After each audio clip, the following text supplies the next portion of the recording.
a emprunté son nom à une prêtresse, une vierge belle comme le jour, consacrée au culte de la déesse Cybèle, grande mère des dieux, Idea Mater, vénérée avant sous le nom d'Idea Mater pendant l'époque romaine. Il y a 7000 ans, des peuples gravèrent les roches de la vallée des merveilles, les Ligures. Au premier millénaire avant Jésus-Christ, des peuples nomades celtes venus du nord migrèrent au sud de la France, devenant la Provence. Certains se mêlèrent aux autochtones ligures, donnant naissance aux Celto-Ligures. Parmi ce peuple, la petite tribu des Nérusi, appartenant à la Confédération des Saliens et habitant le territoire qui s'étendait du fleuve Var jusqu'au plateau d'Andon, et bâtit des oppidums. C'étaient des centres de gouvernement politique, économique et religieux, des sites fortifiés servant de refuge aux paysans dans cas de danger. Un oppidum s'est construit au sommet d'un des baous où sera fondé au pied de celui-ci Vincium, Vence.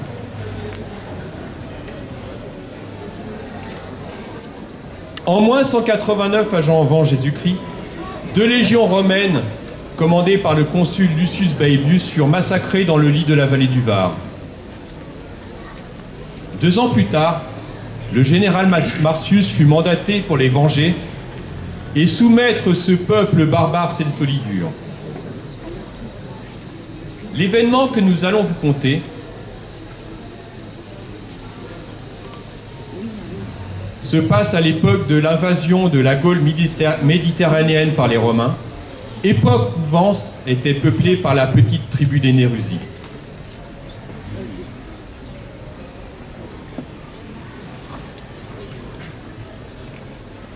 L'été venu, la campagne était toute verte et nimbée d'or.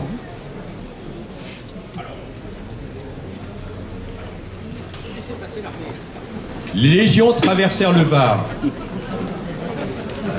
et s'avancèrent à l'intérieur des terres en repoussant les quelques guerriers mal armés qui tentaient de s'opposer à leur avance. La victoire souriait aux fils de la Louve et le soleil était à mi-chemin de la course.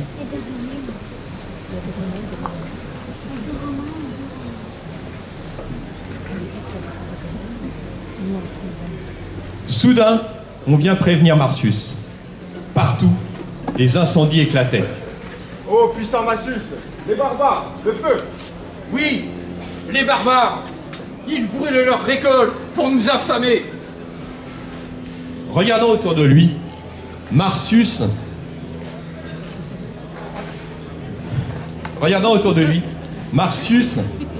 aperçut le 4e baou à travers un nuage de fumée et résolut de s'y rendre afin d'observer la contrée. Allons, allons, marchons jusqu'à cette colline. Ils marchèrent durant des heures. La chaleur devenait de plus en plus intense. Les hommes avaient soif. Il fallait absolument trouver de l'eau, Allons, allons, légionnaires, que nous puissions étudier la situation du haut de ce sommet. Allons! Dans les rangs des orgueilleux vainqueurs, on parlait déjà de se replier. Le mieux serait de se replier dans la vallée du Var. Au moins, nous pourrions boire de l'eau. À l'annonce de ces bruits, Marcius entra dans une rage folle et fit réprimer ses velléités. L'armée ne se replie pas! En avant!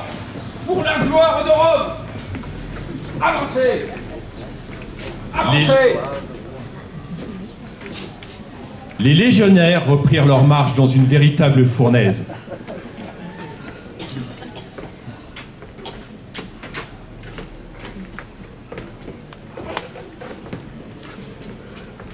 Allez! Allez! L'armée ne faiblit pas! En avant!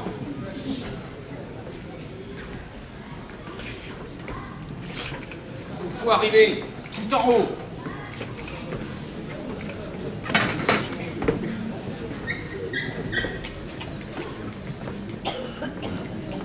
Pendant ce temps, dans la capitale des Nérusi,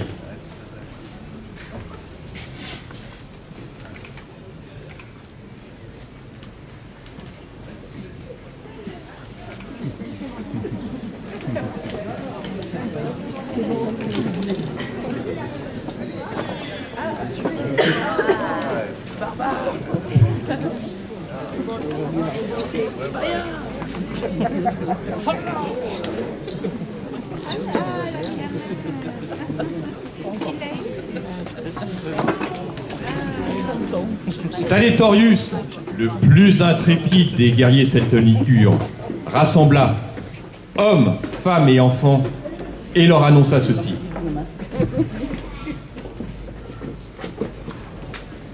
Courageux peuple de Nérusie, nous ne nous rendrons pas, plutôt la mort.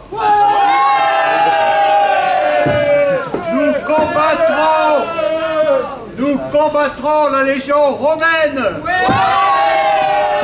Et nous vaincrons.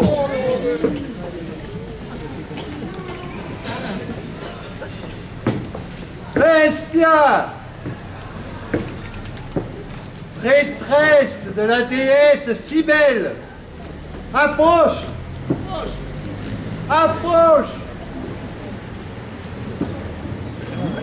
Honore-nous de ta présence pour incanter le bon augure.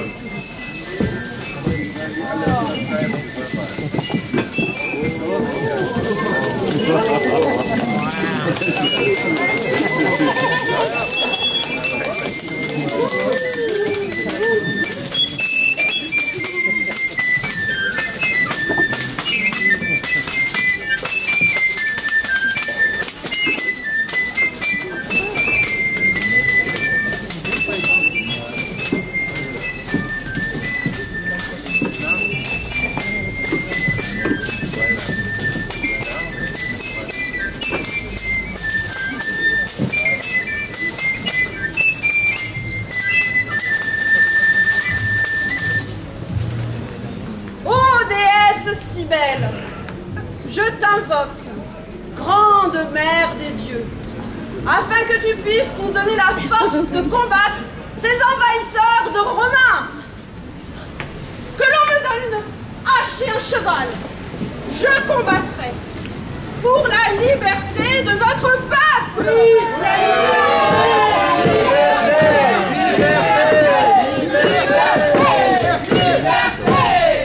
Talétorius, valeureux guerrier, mobilise ta population, remplissez de vin toutes les amphores.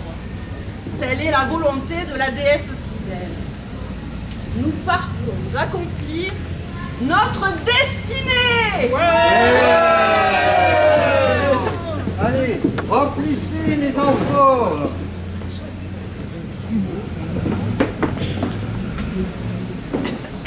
Et emportez-les. En avant. En avant. Suivons votre prêtresse, Bestia.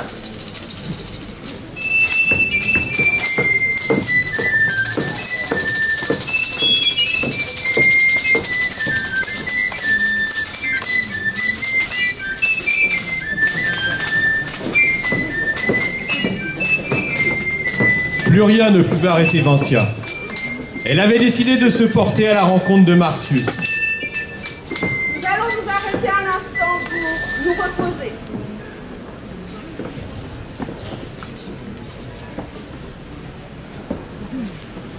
Pendant ce temps, Marcius, exténué, sentait le découragement le gagner.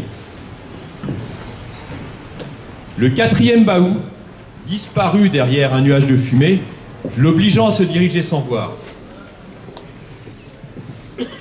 Soudain, la brise se leva, et ce fut non pas le quatrième, mais le premier baou qui apparut, le baou qui était couvert de verdure et d'or. Oh! Là!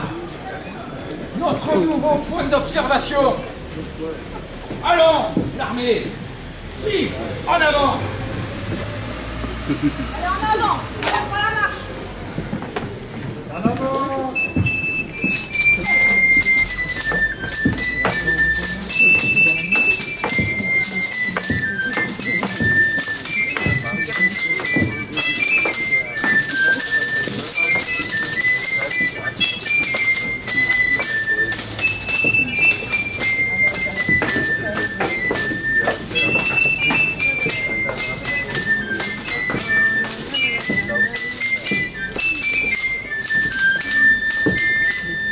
En compagnie de son officier, Marcius se retrouva soudain en présence de Vancia,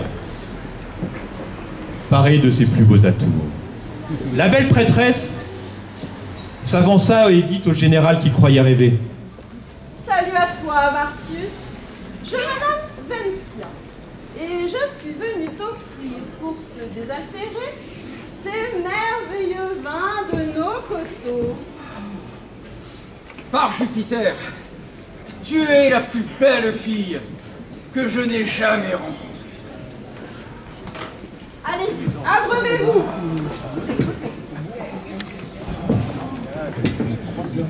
Oh! Allez-y, buvez.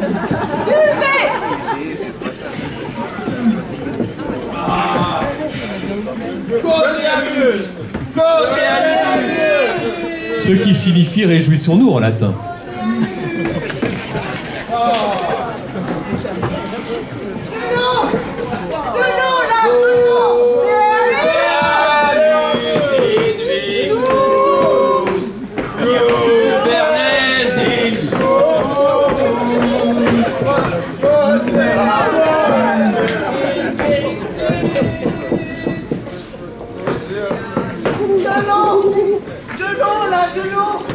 Soudain, un cri s'éleva.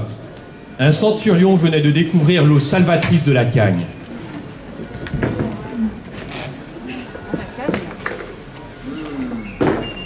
Allons, Vancia, danse! Ce fut une ruée générale vers le précieux liquide, oubliant seul Marcius. Pendant ce temps, le peuple nérusi fomentait une stratégie d'attaque. Vancia, vas-y, danse à nouveau! Danse! Danse!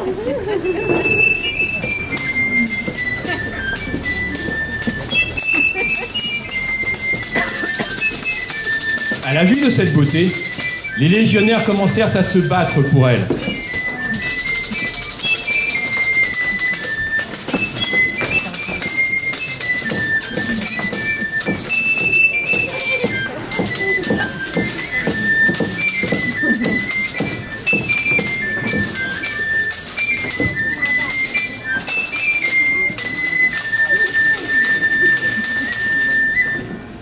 Le peuple nérusi en profita alors pour les attaquer. Et les tuer tous.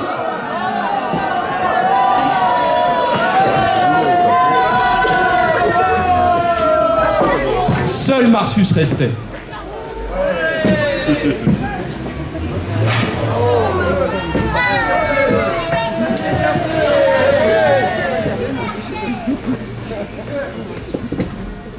À nos amours, Vancia! À nos amours! La prêtresse courut vers son cheval, se saisit de sa hache et fendit le crâne de Marcius.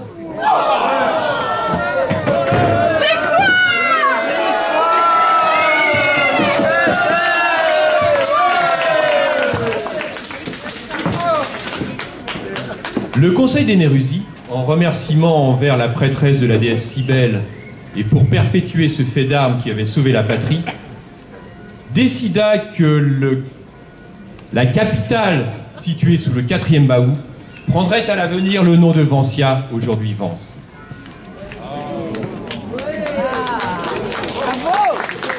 Le village situé sous le 1er Baou prendrait lui à l'avenir le nom de Gaudeamus, aujourd'hui la Gaude.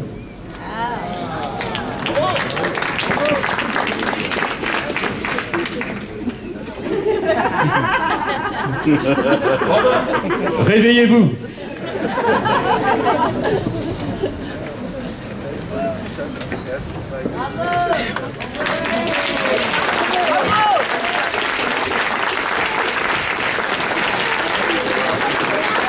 Cette scénette que nous avons eu le plaisir de jouer devant vous a été adaptée par Anne Leroy à partir de l'histoire de Vence de Marie Marcel.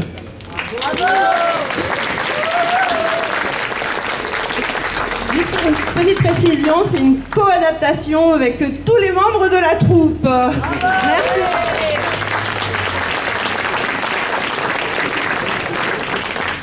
Je vous propose maintenant de chanter avec nous l'hymne Vensois, dont les paroles ont été écrites par Jean-Marie Ramy sur une musique de Fabrice Fouché. Vous avez tous le texte, ça vous a été distribué.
Alors, les Romains, nous avions Sylvia, Sylvette, Andreas,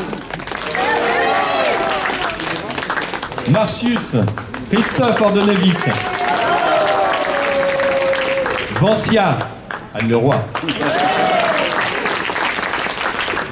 nos valeureux celtoligures, guerriers, hommes, femmes et enfants, Aurore et Valentin, Yveline Reynaud, Christian Miglior,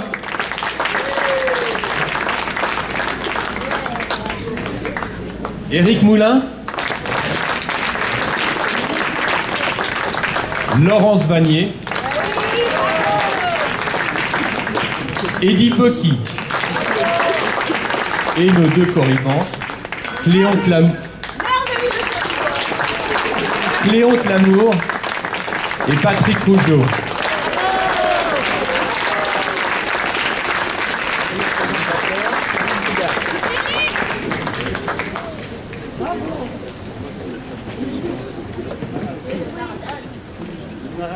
Ah bah bien sûr, notre superbe narrateur druide, Philippe Vidal.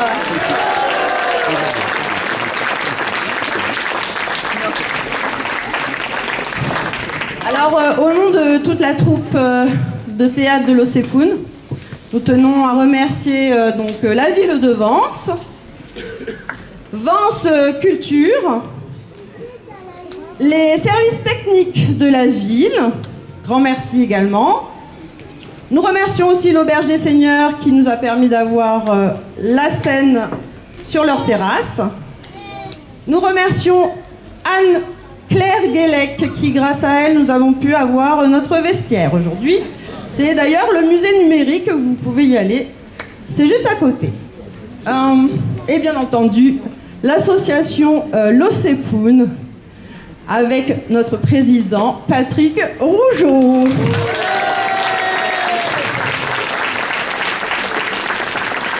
Et une pensée particulière avec un grand merci pour Jean-Marie Ramy qui n'a pas pu être présent parmi nous. Plus de 40 ans de théâtre provençal, nous n'en serions pas là sans lui. Merci pour lui.